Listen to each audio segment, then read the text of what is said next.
Welcome to the only game reviews where the score doesn't matter. Just like the Cleveland Browns. Stay perfect, fellas. So you all sit tight and get ready to enjoy as we take Space Hulk Deathwing through gracious judgment.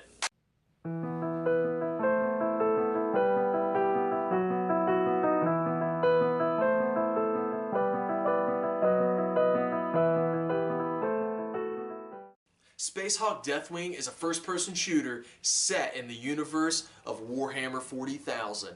And really, the atmosphere and the level design and layout that they made for this game fit that very well and make you believe the gritty and dark gothic feel of that universe is what you're living in. They did a good job in that regard. Unfortunately, all the good textures that they made suffer from the frame drop issues this game has. And when I say frame drop, I'm not talking about a couple. When it starts combat, I'm talking about going from 61 all the way down to 39. And my rig has the recommended requirements. Now, not much above. I think it's right at the recommended. I have the i7 with the GTX 970 NVIDIA graphics card. But the story in the game, honestly, I think there's a lot there for the hardcore veteran Warhammer fans. I think there's a lot there for you to gush over. But if you're not a hardcore fan of the series, you may think this game's just average at best. But like I said, in my opinion, it was a dedication to the hardcore fans of getting back on track from where the series never really should have left. But it is like just to get a point A to point B, so it can get repetitive at times as well. But the devs did a good job at trying to mix up what you do once you get to point B.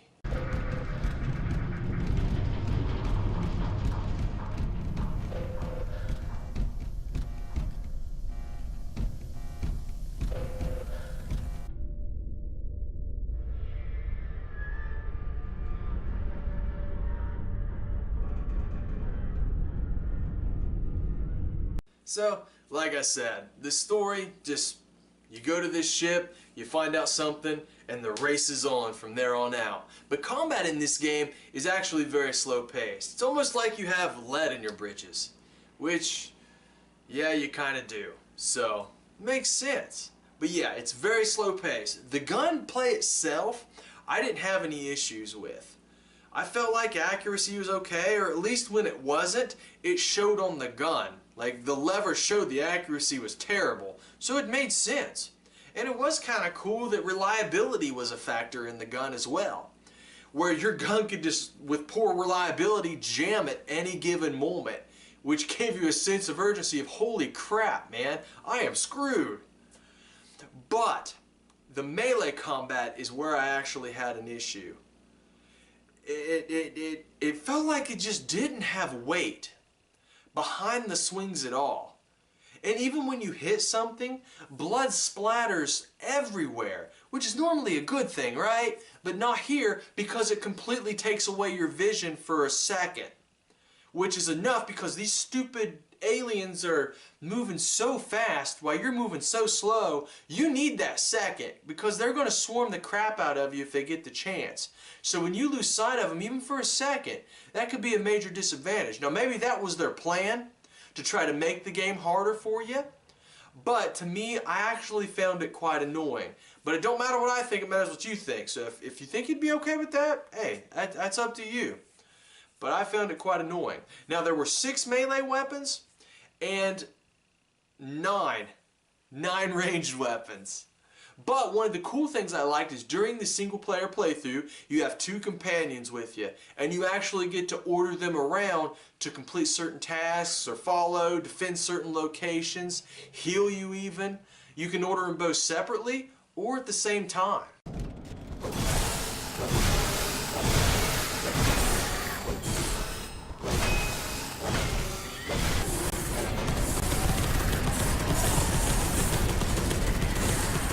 Now the AI in the game is actually good, both on the enemy side and the ally side. Enemy first, like I said, they're fast and they're going to gun for you, and they are dead eyes with just any weapon that they have. They will hit you.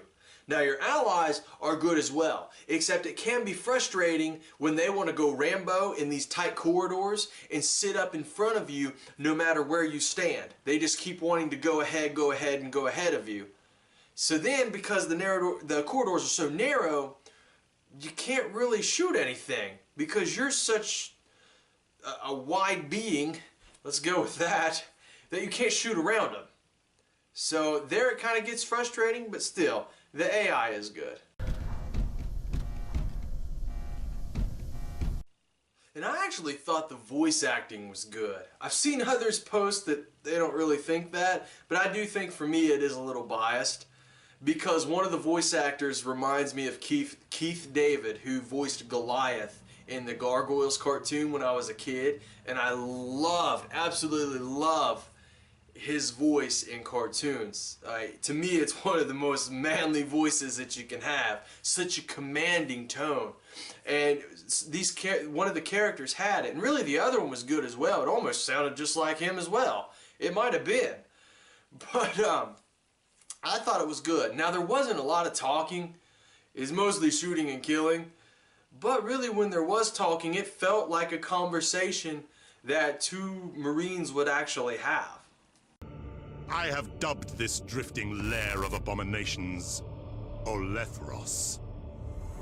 A hive swarm of tyrannids already besets the system. So while the honored warriors of the Deathwing embark upon the purging of this Space Hulk, our brothers shall assist the Astra Militarum and Imperial Navy in destroying this tendril of the Great Devourer. There's 17 skills to unlock in this game. But what I really liked is how old school the dev team went with it. It's not very forgiving. If you screw up, you screw up. And you have to plan very articulately. That way, you know you're not going to waste a point. Because there's spaces in between each skill. Kind of like a Grim Dawn, if anyone has played that game. So, let's say you actually need 3 fervor points to unlock this one skill. But in this category, you only need 2. And it's different to get to each skill after each category, and I'm going to show you that in a second. But how you earn fervor points in this game, which is what you allocate into the skill tree, is based on your performance in the mission. So headshots count, accuracy counts, kills count, all of these statistics. There's even more. I actually count and give you points based off that. So I actually applaud you in the way that the system was implemented. It was well done. Here's the skill tree I was talking about. As you can see, the individual lines between the skills themselves. Again, that's just how many fervor points it's going to take for you to actually get to unlock that skill.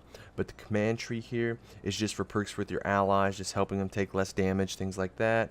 Devotion, perks for you that are similar, but for just as an example, you not being able to take critical hits. And then we come to the psychic category, which is perks for the psyker, just like making enemies completely combust in flames.